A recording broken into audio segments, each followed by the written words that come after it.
Nah, hari ini saya ingin kita belajar bersama tentang iman di dalam Tuhan. Kita akan baca firman Tuhan dalam Markus pasal 10 ayat 46 sampai 52. Sebenarnya saya tidak akan khotbah ayat ini, tapi tiba-tiba saya diingatkan tentang satu sosok yang memiliki karakter iman yang kuat, yang memiliki keteguhan hati, yang bernama Bartimeus. Nah, kita tahu bersama bahwa di dalam kehidupan kita ini, Bapak Ibu Saudara yang saya kasih dalam Tuhan, tidak lepas dari pertaruhan iman. Kita mengikut Kristus, kita mengikut Yesus semata-mata karena kita percaya bahwa Dialah juru selamat, Dialah pemilik kehidupan, Dialah pencipta kehidupan. Di dalam Dia secara jasmania tersimpan kealahan yang menciptakan langit dan bumi. Kita percaya bersama bahwa Dialah satu-satunya jalan keselamatan. Oleh sebab itu, iman ini penting sekali kita miliki di dalam kehidupan kita. Dan kehidupan kita ini tidak pernah lepas dari yang namanya pertaruhan atau pergumulan di dalam iman. Kita lihat bersama Markus 10 ayat 46 sampai 52. Di ayat 46 berkata begini, lalu tibalah Yesus dan murid-muridnya di Yeriko, dan ketika Yesus keluar dari Yeriko bersama-sama dengan murid-muridnya dan orang banyak yang berbondong-bondong, ada seorang pengemis yang buta bernama Bartimeus, anak Timeus, duduk di pinggir jalan.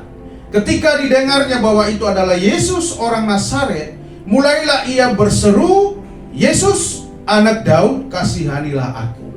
Nah, Bapak Ibu Saudara, sampai di situ saja dulu. Di sini kita lihat ada satu peristiwa yang terjadi.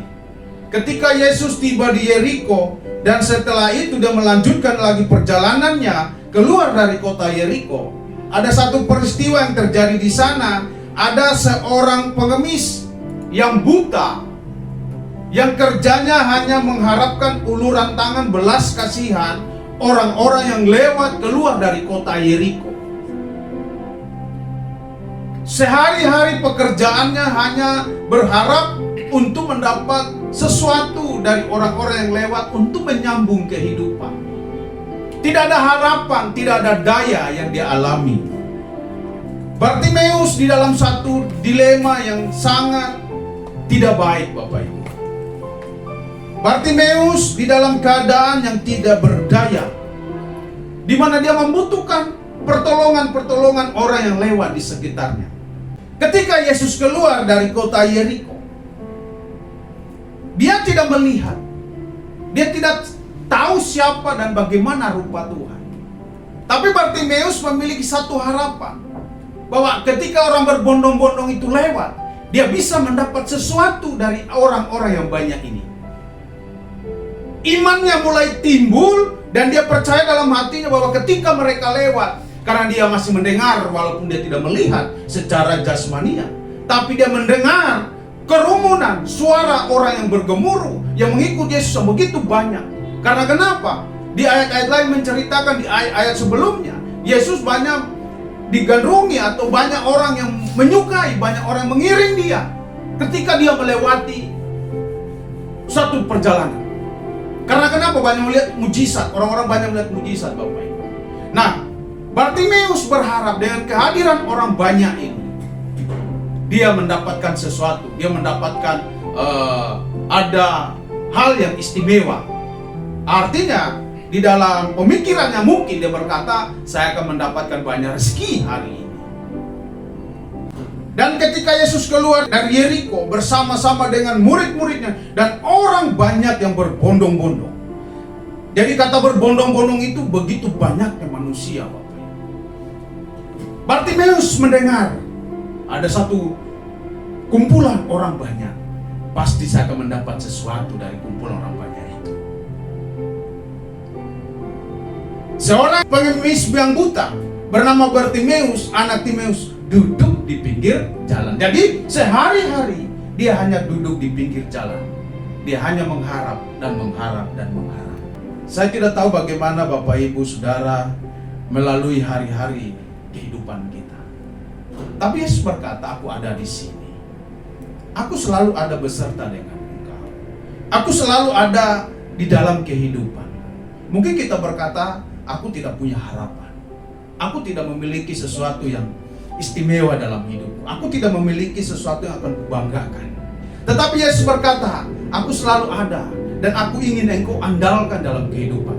Bartimeus mungkin di dalam kondisi yang tidak baik. Bartimeus di dalam kondisi yang tidak ada harapan. Dan mungkin juga kita melembah kehidupan kita seperti Bartimeus yang tidak ada harapan sama sekali. Yang tidak ada lagi kekuatan sama sekali. Tidak ada daya sama sekali. Melaluinya dengan sisa-sisa kekuatan yang ada, Bapak Ibu. Tetapi saya mau sampaikan kepada kita, sekalipun kekuatan, kemampuan kita, kesanggupan kita kecil di dalam kehidupan kita, tetapi ada Yesus beserta dengan kita yang memiliki kekuatan besar. Bartimeus duduk di pinggir jalan dan hanya mengharapkan belas kasihan. Ketika didengarnya bahwa itu adalah Yesus orang Nazaret, mulailah ia berseru, Yesus anak Daud, kasihanilah aku. Yesus anak Daud, kasihani aku. Aku ingin mendapat sesuatu. Aku ingin memperoleh sesuatu. Kasihani aku. Beri kepadaku apa yang kau punya. Orang yang membutuhkan belas kasihan berarti dia merasa tidak memiliki apa-apa, Bapak Ibu. Nah, Bartimeus memiliki sikap itu. Dia hanya mengharapkan Tuhan melakukan sesuatu. Mungkin dalam pemikirannya, kalau dia melakukan sesuatu, maka saya akan mendapatkan sesuatu yang terbaik. Saya akan mendapatkan sesuatu yang terindah, sesuatu yang luar biasa. Jadi dia hanya berharap. Orang percaya, anak Tuhan juga memiliki harapan. Bapak Ibu dan saya ada harapan. Ada sesuatu yang kita butuhkan. Ada sesuatu yang kita nantikan. Ada sesuatu yang kita ingin raih dalam kehidupan. Makanya kita berkata, Tuhan tolong saya. Tuhan beri saya jawaban dari doa-doaku. Tuhan beri saya sesuatu yang istimewa dari Engkau, karena selamanya aku menantikan Tuhan. Bartimeus berteriak kepada Tuhan. Imannya mulai percaya. Ada sesuatu yang dia akan dapatkan dari Tuhan. Walaupun dia tidak melihat rupa Yesus, dia hanya mendengar nama Yesus. Dikatakan di sana ketika didengarnya, jadi dia hanya memanfaatkan pendengaran. Bukankah firman Tuhan berkata bahwa iman timbul dari mendengar firman Tuhan? Iman timbul di saat kita mendengar firman Tuhan. Firman Tuhan itu tidak jauh di dalam kehidupan kita, yakni di dalam mulut, ada di hati kita. Ketika kita mendengar firman Tuhan, kita belajar percaya dengan apa yang tertulis di dalam firman Tuhan ini. Karena di firman Tuhan itulah kita bisa mengerti cara Tuhan bekerja di dalam kehidupan ini.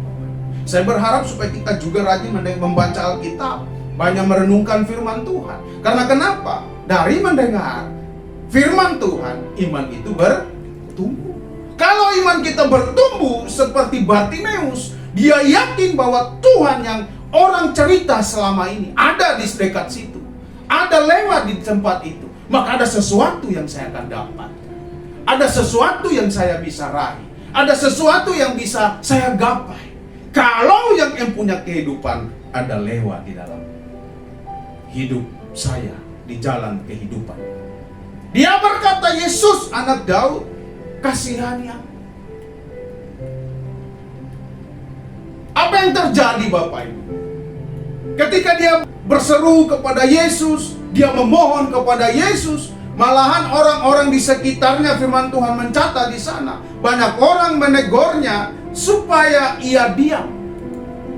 Sakeus tidak dipeduli orang-orang sekitarnya. Sakeus dia dianggap oleh orang-orang di sekitarnya. Sakeus tidak diterima oleh orang-orang di sekitarnya. Dia ditegur dan disuruh diam. Artinya, engkau tidak masuk hitungan. Lebih bagus kau berdiam diri. Seringkali kita mengalami hal-hal seperti ini, Bapak Ibu. Kadang-kadang kita tidak dianggap, kita direndahkan. Kadang-kadang kita sudah tidak masuk hitungan oleh orang sekitar kita. Orang-orang di sekitar kita mungkin mencibir keadaan kita. Orang-orang berkata, tidak ada harapan di dalam kehidupannya. Dia sudah hancur kehidupannya. Dia sudah gagal dalam kehidupan. Banyak orang menegurnya supaya ia diam. Namun semakin keras ia berseru. Ada alasan untuk Bartimeus kecewa, Bapak Ibu. Ada alasan Bartimeus untuk sakit hati. Ada alasan untuk dia mengalami penolakan di dalam hidupnya terhadap orang sekitar. Karena kenapa? Dia dilarang, dia dihalangi, dia diintimidasi. Ada alasan untuk dia berkata, aku akan marah kepada mereka ini. Tetapi dia tidak melakukan itu. Firman Tuhan mencatat, semakin keras, semakin dilarang, dia semakin keras.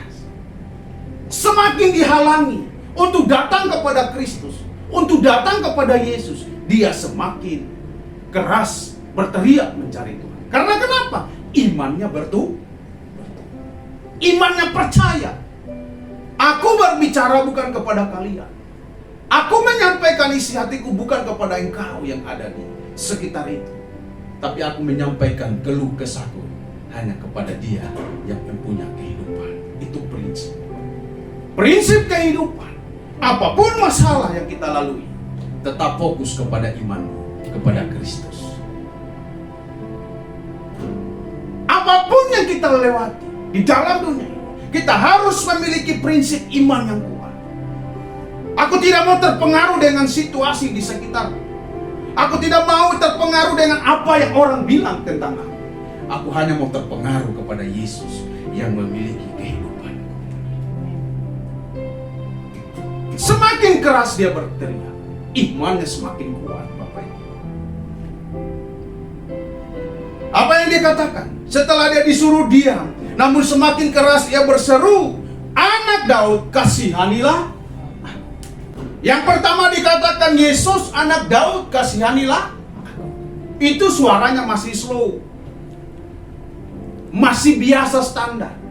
Tapi ketika ada penolakan, ketika ada halangan, ketika ada sesuatu yang menghalangi dia untuk datang kepada Sang Juru Selamat, dia mengulangi kata yang lebih tegas. Anak Daud, kasihanilah. Dia berseru dengan sepenuh hati. Kalau tadi dia berkata, Yesus anak Daud, kasihanilah. Tapi poin kedua, dia tidak menyebut lagi Yesus, Bapak Ibu. Kenapa? Karena dia tahu suaranya sudah tembus ke sana. Tuhan Yesus sudah tahu orang yang memanggil namanya. Karena penolakan-penolakan, karena ada orang yang menghalangi, orang yang marah. Mungkin ada orang yang mendorong, hei kau diam. Kenapa kau berteriak? Kenapa kau panggil-panggil orang itu? Karena adanya dorongan ini, halangan ini, makanya dia to the point. Ringkas dia berkata, anak Daud, kasihanilah. Dalam suara yang lebih kencang, lebih keras. Ada hal apa yang kita dapat dari ayat ini?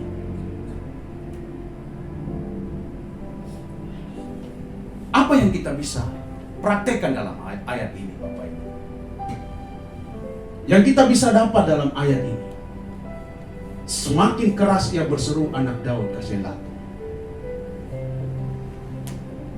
Yang kita bisa dapat adalah semangat untuk mencari Tuhan. Semangat yang tidak pantang menyerah. Semangat yang semakin menggelora. Semangat yang semakin menggebu untuk mencari Tuhan. Ada satu prinsip iman di situ. Dia tidak peduli dengan apapun. Dia tetap percaya kepada Tuhan. Yesus anak Daud, kasihanilah. Apa yang terjadi? Di ayat selanjutnya, ayat 49, lalu Yesus berhenti dan berkata. Pertanyaannya, mengapa sejak pertama Tuhan tidak mau berhenti? Bukankah dia telah mendengar suara Bartimeus yang memanggil namanya? Tapi dia tetap berjalan. Apakah Tuhan Yesus tidak peduli dengan suara Bartimeus? yang berkata, Yesus anak Daud kasihanilah aku. Apakah dia tidak mengindahkan suara-suara orang yang berseru seperti ini, Bapak?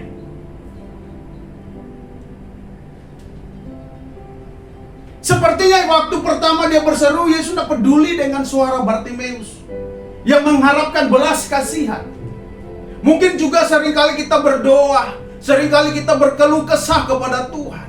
Seringkali kita datang duduk di kaki Tuhan, menangisi keadaan kita yang mungkin di dalam tidak ada harapan, yang mungkin di dalam tidak bisa lagi berbuat apa-apa, tidak berdaya. Mungkin kita datang berseru kepada Tuhan dan kita berkata, Yesus Tuhan, tolong keadaanku, tolong hidupku, beri aku kemenangan, beri aku kelepasan. Tapi Tuhan seperti tidak mengindahkan. Tuhan seperti jauh di dalam doa itu. Malahan makin banyak tantangan yang kita hadapi, makin banyak halangan yang kita lalui, makin banyak rintangan yang kita lalui. Apakah Tuhan tidak mendengar? Mengapa Tuhan tidak langsung menolong Bartimeus ini, Bapak? Mengapa dia tidak mengambil sikap langsung berkata, mari sini? Tapi dia membiarkan. Apa yang Tuhan butuh? Apa yang Tuhan inginkan? Setelah Bartimeus didorong, ditolak orang, tidak diberi waktu oleh orang di sekitarnya, dia kembali berseru dengan kata yang lebih keras, anak Daud kasihanilah. Dan setelah kedua kali dia berteriak, kedua kali dia memanggil nama Yesus, Yesus berpaling. Ada hal apa yang kita dapat dalam pelajaran ini? Ternyata Bapak Ibu, saya melihat Tuhan menguji seberapa besar engkau percaya kepadanya, seberapa besar imanmu kepadanya. Ketika engkau melewati lembah kesukaran, kesusahan, masihkah engkau akan berseru kepada Dia, atau engkau berpaling kepada jalan yang lain? Yang Tuhan butuh bukan saat kita memanggil namanya, tetapi yang Dia butuh adalah iman kepercayaan ketika engkau menantikan Dia bekerja. Lalu berhentilah Yesus dan berkata, panggillah dia. Mereka memanggil orang buta itu dan berkata kepadanya, kuatkanlah hati. Berdirilah. Ia memanggil engkau. Orang yang sama. Orang yang ada di sekitar Bartimeus, yang tadinya yang menegurnya supaya ia diam, supaya ia tidak berteriak, supaya dia tidak memanggil nama Yesus. Orang yang sama yang tadinya merintangi dia, menghalangi dia untuk berjumpa dengan Tuhan. Orang yang sama, orang yang tidak peduli dengan keadaannya, orang yang tidak peduli dengan apa yang dia alaminya. Orang itu juga yang berhenti memanggil Bartimeus dan berkata, kuatkanlah hatimu, berdirilah. Ia memanggil engkau. Jadi rupanya Bapak Ibu, Bartimeus ini di dalam kondisi dia duduk, dia teriak, berteriak memanggil Yesus. Dia berseru kepada Yesus. Bapak Ibu yang saya kasih dalam Tuhan, mungkin kita berkata, aku tidak ada harapan di dalam kehidupanku. Selama ini aku berjalan seperti jalannya sulit, sempit bagiku. Tapi saya mau sampaikan kepada kita, ketika engkau berseru dengan iman kepada Kristus Yesus Tuhan, maka satu hal yang Dia akan sampaikan kepada kita. Apa yang engkau mau? Apa yang engkau kehendaki supaya aku perbuat bagimu? Jawab orang buta itu, Rabuni, supaya aku dapat melihat. Ada permintaan yang spesial yang dia sampaikan ke Tuhan. Panggil nama Yesus, berseru kepada Yesus dengan iman yang teguh, dengan keyakinan. Sekalipun banyak masalah, sekalipun banyak tantangan, sekalipun keadaan kita mungkin tidak menyenangkan, dan mungkin juga orang lain tidak mempedulikan keadaan kita. Tetaplah dengan iman berseru kepada Yesus. Maka apa yang akan terjadi Bapak Ibu? Ketika imanmu teguh, imanmu kokoh, imanmu kuat di dalam Kristus, Dia akan berkata, apa yang kau kehendaki supaya aku perbuat bagimu. Luar biasa Bapak Ibu. Kalau Tuhan berbicara seperti itu, Dia tahu kapasitas keyakinan seseorang kepadanya. Firman Tuhan berkata, kalau engkau percaya di dalam hatimu dan mengaku dengan mulut, maka engkau akan diselamatkan. Engkau akan melihat kuasa mujizat Tuhan. Engkau akan melihat kekuatan Tuhan. Engkau akan melihat pertolongan Tuhan. Kalau engkau percaya di dalam hati, engkau mengaku bahwa engkau adalah Tuhan yang kupercayai, sanggup menolong hari ini, besok, dan seterusnya. Aku percaya engkau sanggup menolong. Maka Dia akan berkata, apa yang kau kehendaki supaya aku perbuat bagimu. Perkataan ini juga datang kepada kita hari ini. Tuhan Yesus berkata kepada kita, apa yang kau kehendaki. Engkau tinggal berteriak, engkau tinggal berseru kepada Tuhan. Engkau berkata kepada Tuhan, Tuhan, aku tidak sanggup. Dia akan menyatakan kuasa. Beberapa minggu yang lalu saya sampaikan di tempat ini bahwa kita tidak akan ibadah lagi di minggu ketiga dan keempat.